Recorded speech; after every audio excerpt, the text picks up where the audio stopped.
Hi, this is JR. This presentation is called The God of Words. Words are already here. Language is already here too. Any meaningful group of words is language. Words did not just get invented a moment ago. Words are here now. And these are not the first words ever, or the only words. There could be more later. In fact, just wait. Any moment now, there will be another word coming very soon. Can you name one sequence of sounds that you can prove will never be used as a word? There's no limit to the future creation of new words or of new sequences of old words or of old sequences of older words. I just made that up all of a sudden. Can you create one shape that will never be used as a letter or a character or an alphabet or whatever? Can you do, if you're doing like movements, can you do one gesture that will never be a gesture? There may even be an entire language besides the language of these words right now, which most people know as English. There may be an entire language besides this one. But even any other languages are just a bunch of words. They're all just a bunch of words. So if some new language develops in a year or in a century, that language will still be just a bunch of words, right? So what created words? No one in particular invented words. Like we can't look at, on June 39th, in the year 75, before words, that's 75 BW, which is like BMW but without the M. Anyway, in the year 75 BW, words were invented by Franklin Eleanor McGillicuddy. That's actually not true. I just made that up. It was just a bunch of words. So later on in this presentation, I'm going to say another bunch of words. Don't be too concerned about those either. Anyway, if somebody creates a language at a certain time, it'll be just a bunch of words, and no one in particular invented words or invented language, right? They've been around for a while. So can you prove that anyone in particular, can you name one person that will never invent a new word? One person who's alive right now. Can you prove that they won't invent a word within the next some period of time? Just pick. Any period of time. It's like too much time for us to actually prove now that no other words will be invented. Forget the thing about people. Can you prove that no new words will be invented? Can you say, okay, that's it. That's the end. We've got them covered. This dictionary is now closed. The internet, all the websites, all the stuff, it's like, that's enough. Stop it. It's too much. That's enough words right there. That's enough languages. We got to focus, people. Okay, right? So there could be a word invented for the awareness which witnesses these words, the sound of the speaking. If you were reading along with the blog, the written words there could be a word invented for the awareness which witnesses words. In fact, there could be many words invented for the awareness which is witnessing these words right now. Like the awareness that's witnessing the words could be named some other name, like awareness. Or, let's see, in addition to the word awareness, here are more words for that which is not itself just a word.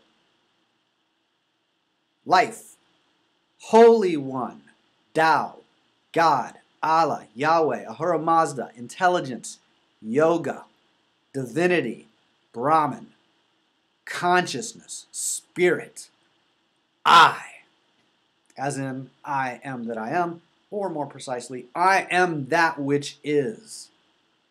With the earth as my witness, said the Buddha. So that which is not just a word can be called the source of all words and all names and all identities and all language. In some languages, there's a word for that which is eternal, boundless, and the inclusive, singular, indivisible, only power, the Almighty One. The recognition of that which is beyond words is called monotheism.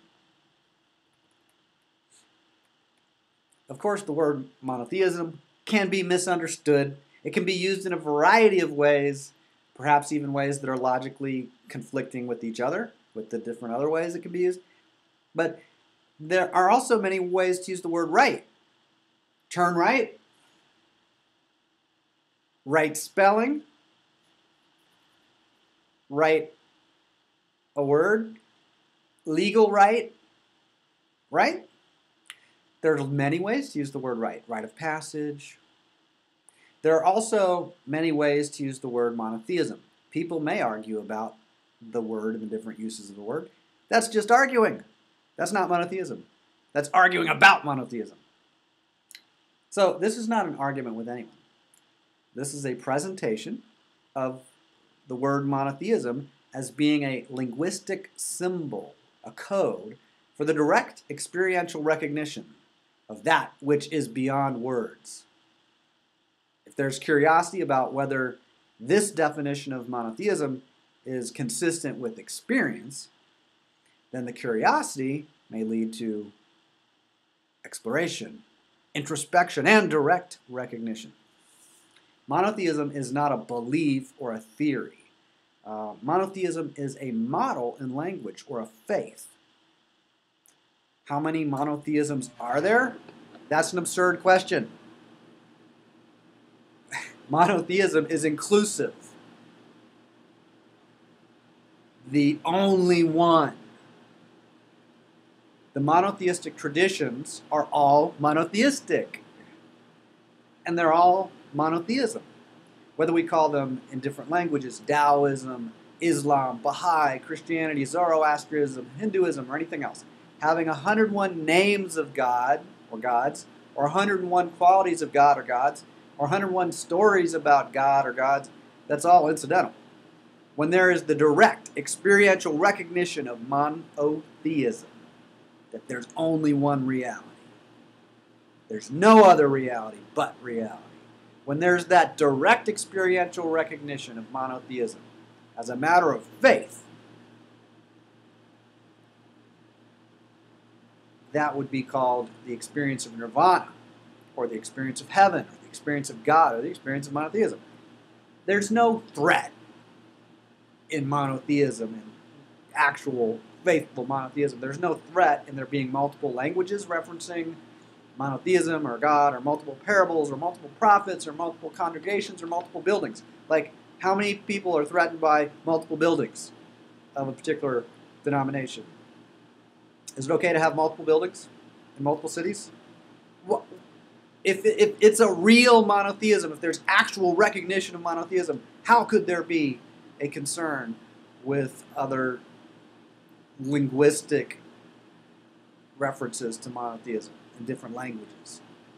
Why would it be a concern if the English language has the word monotheism, and then in Spanish it's monotheos or whatever, or in Greek it's monotheos or whatever, right?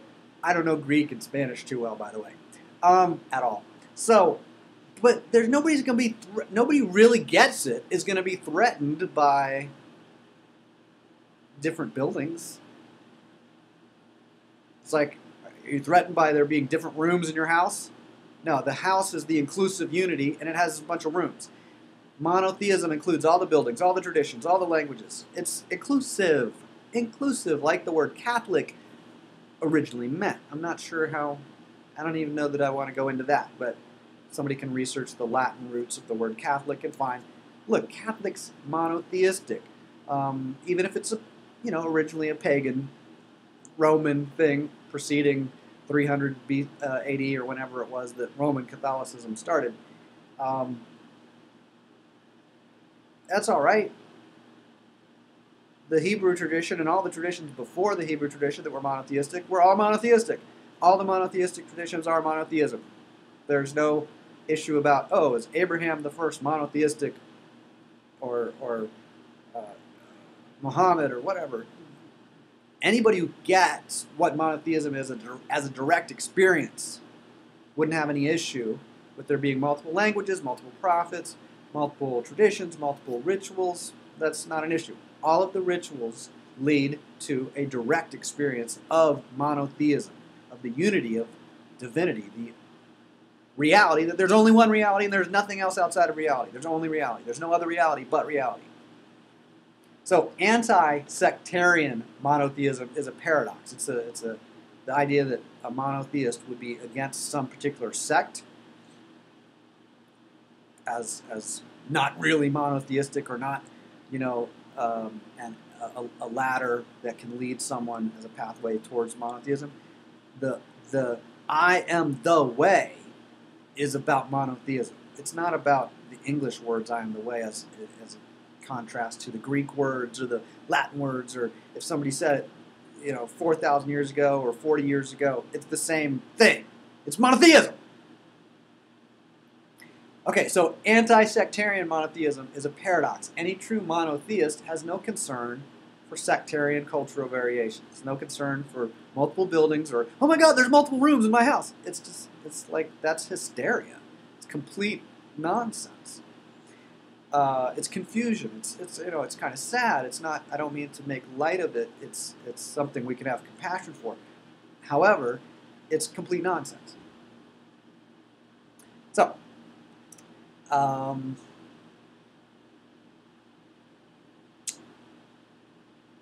true monotheist has no concern for sectarian cultural variations.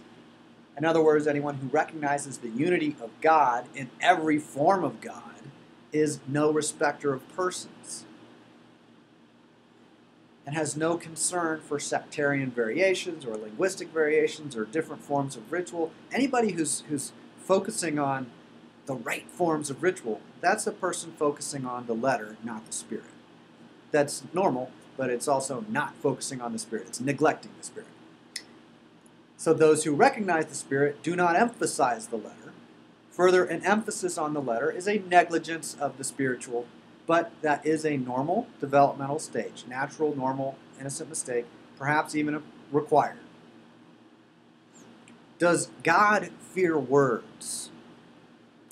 The subjective experience of the fear of any word or any language is distinct from the fearless experience of God. So it may be recognized as absurd to question the existence of monotheism or of God. Only someone who misunderstands a word, probably due to a reaction against others who are using the word without understanding it, would question whether there's such a word as any particular word. So if some people are using a word inconsistently, a bunch of different people are using a word inconsistently, like monotheism or God or Allah or whatever, that's what would lead someone to question the existence. They're saying the way that person's using it, is that a correct usage? Is that a sensible, logical usage, or is that nonsense? There are nonsensical uses of words.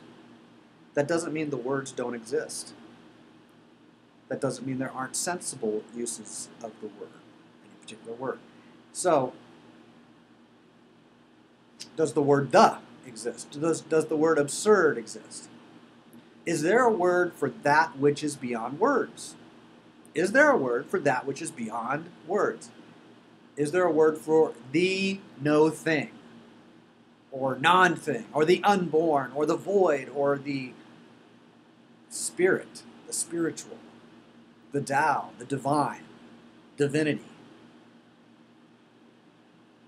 or God, or Allah, or Yahweh? Is there a word for that? For this? Awareness, which recognizes words. Is there a word for the awareness that recognizes words? Is there a word for awareness? Of course. How many words are there for that? For this? For it? That's kind of a ridiculous question. Perhaps all words are words for that which is beyond words. So normal people normally would not question the existence of inches and centimeters. We don't say prove that centimeters exist or that inches exist. We don't argue about whether 4 quarts or 1 gallon is the better amount or the better linguistic symbol to reference a particular amount of something. We don't condemn other people for measuring temperature with Fahrenheit instead of Celsius and say, look, that's false. Celsius is not the real true way. Fahrenheit that's the one. That's the only one. What? They're different ways of measuring the same thing. It's kind of like saying, I believe in height, but I don't believe in weight. What? What? Something has height and weight. They're just two different perspectives on something. So you can do Celsius or Fahrenheit. The monotheistic model of language is just one model of language. It doesn't cancel any others. It's not better than the others. However, when there's clarity about what monotheism is and the source of all words, then confusion, as is so common in other models of language, does not arise. There's no confusion in the model that's clear. So we wouldn't say necessarily it's better. It's one model. The other models point to that model. The other recognitions point to this recognition. However, it does seem to there is a sequence or progression or development, and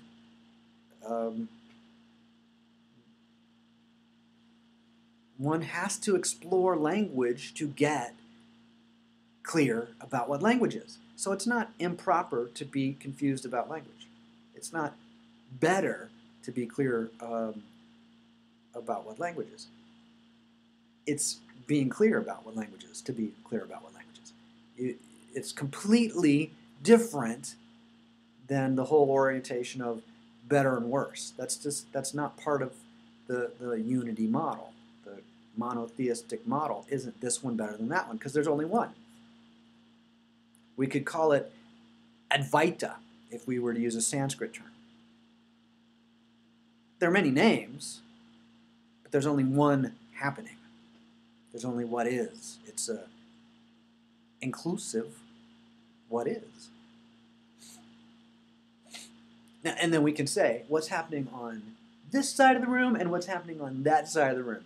But there's no actual real boundary, right? It's just a linguistic convenience. Linguistic conveniences are just linguistic conveniences, and when someone is clear about that, they won't be confused about that. So, Fahrenheit is not a belief or a theory, it's a model in language. Inch is not itself a physical object, an inch is a word, God is also a word. Fahrenheit's not a belief, it's not a theory, it's a model in language. We could say it's a faith. It's a matter of faith. It's not a matter of argument. It's not a better or worse thing. It's one model. It's like you don't say that height is better than weight, or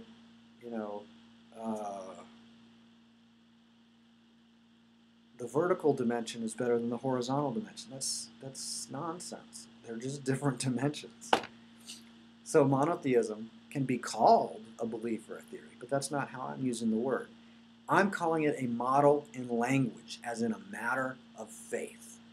If you get it, if you recognize it, then you know it, and there won't be any argument or confusion about it. And if you don't get it, then you don't have it. And anybody who doesn't have it would be confused about it and might argue and all that stuff. So it's not to be proved. Monotheism is not to be proved.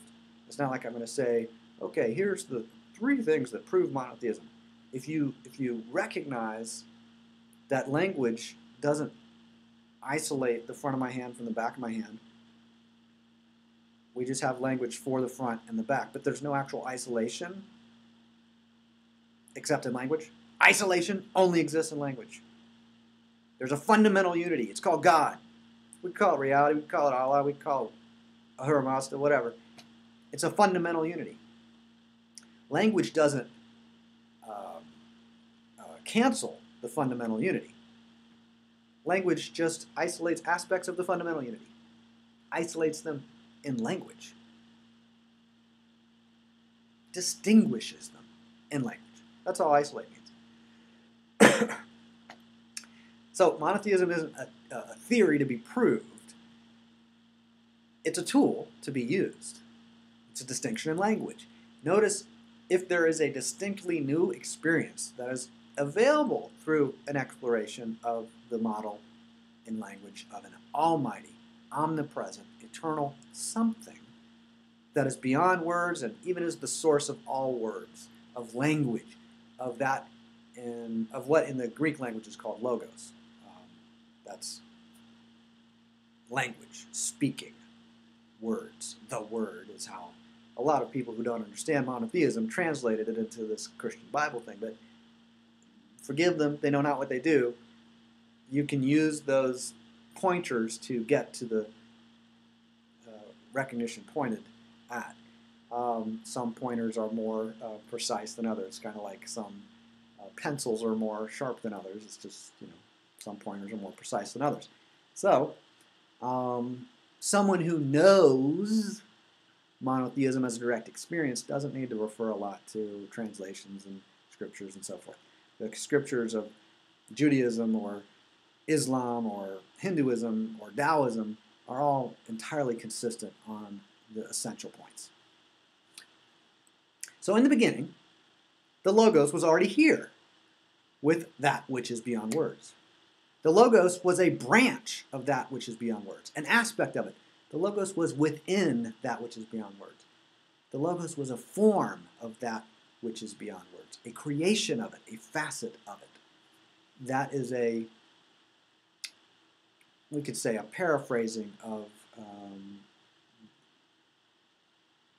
the beginning of the New Testament, 1 John chapter 1, or verse 1. Yeah, you know what I meant. John chapter 1, verse 1.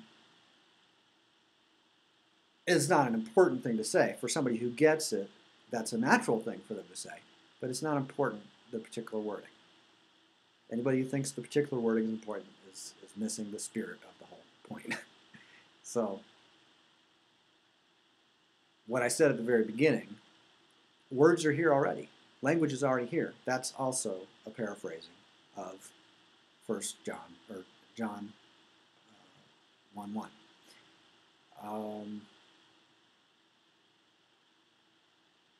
When there is the recognition, words like that would arise.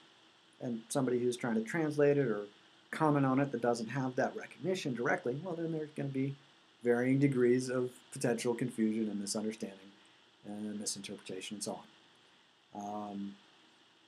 Somebody who gets it can use a bunch of parables. Spontaneously, they can make up their own parables. Oh, you know what? Well, the kingdom of heaven, it's like a tree. It has many branches, and all the branches are the tree. The tree abides in every branch, and the branching abides in the tree.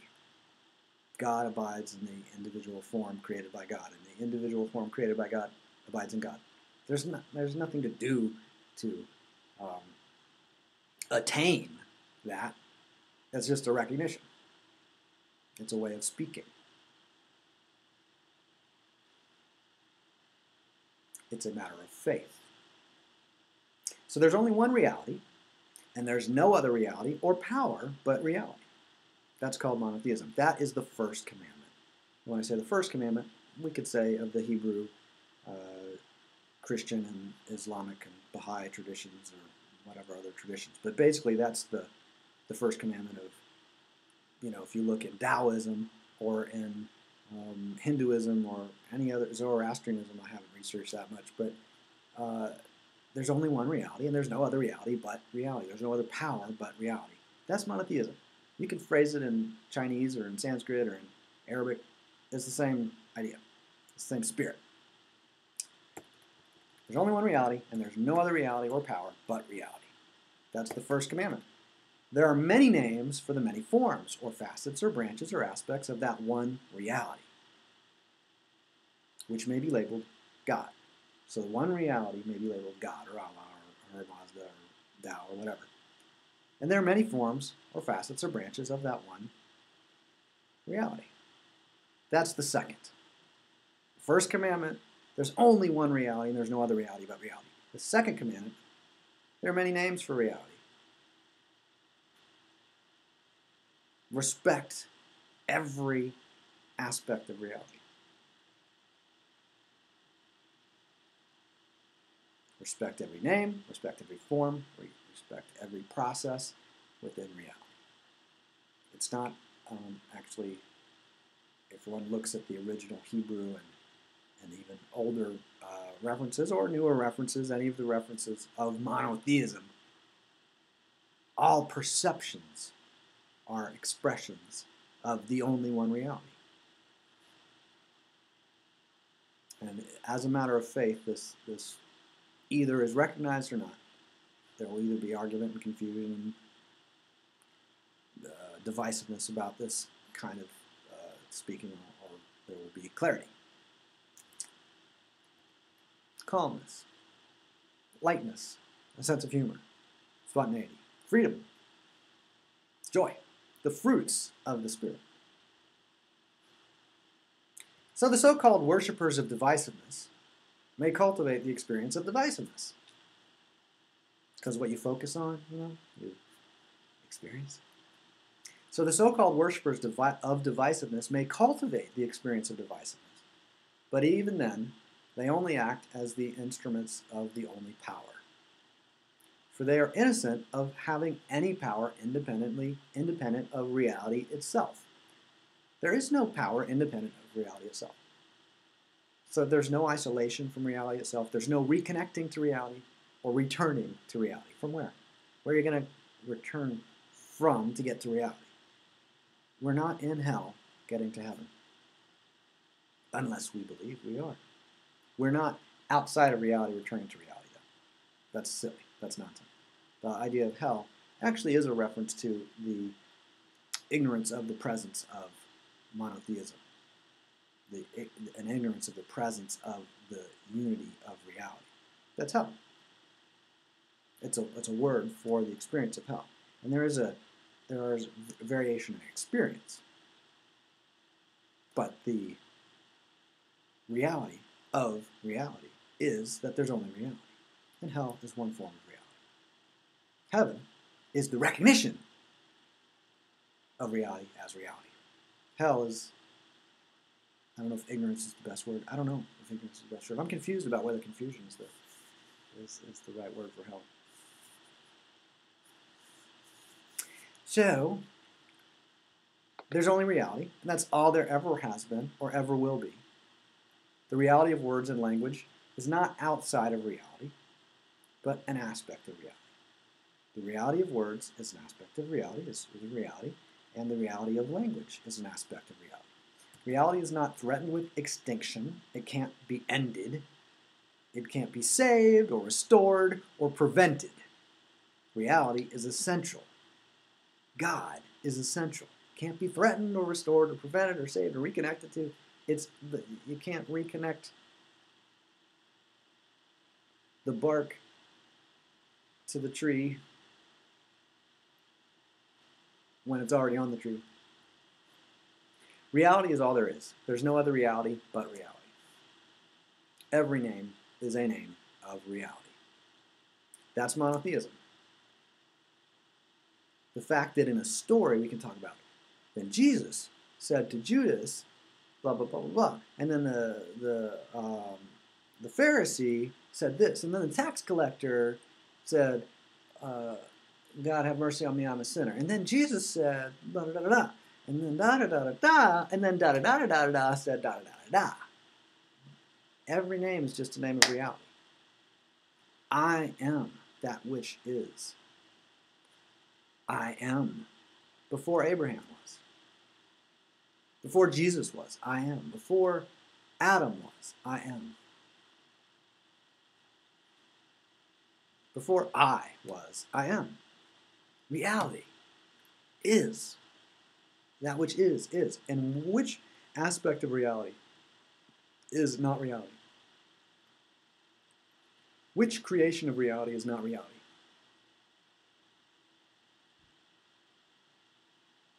Which form of reality is not reality?